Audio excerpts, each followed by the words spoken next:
generate a situation in which I have boxes that are making themselves available for measurement. Right, these. Let's forget the other box for a moment. These. Yeah. They keep yeah. coming out. Right. Right. Right. Now I can create a situation Right. that certain combinations of that box have less probability of coming out. What do you mean by certain combinations?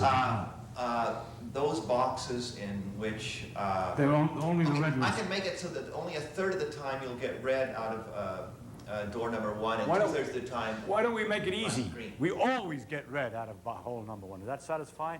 No, the easy case is the trivial one. I'm trying to make the non-trivial. What case. one?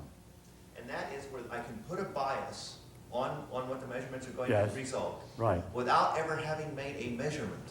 Well, that may be whatever you say, whether you've made a measurement or not, but there is another way of putting a bias, is there? By just by checking what's in the box, and if it's right, sending it out.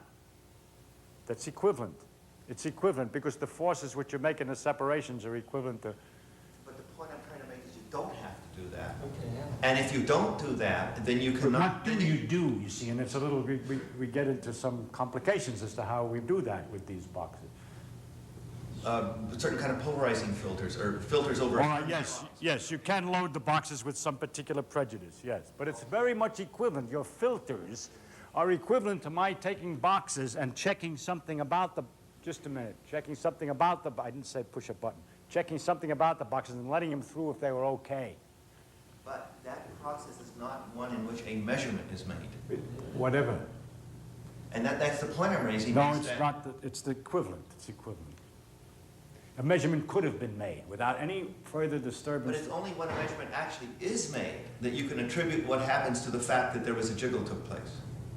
You're talking about the uncertainty relationship being due to the jiggle. I've already got all of the difficulties with the other box. I don't need to take this other example. It doesn't add anything. Okay? It doesn't add anything. So, a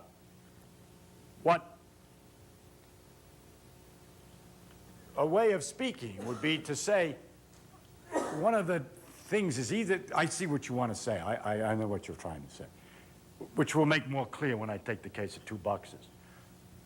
Let me just get to it in my own way, and then we'll come back.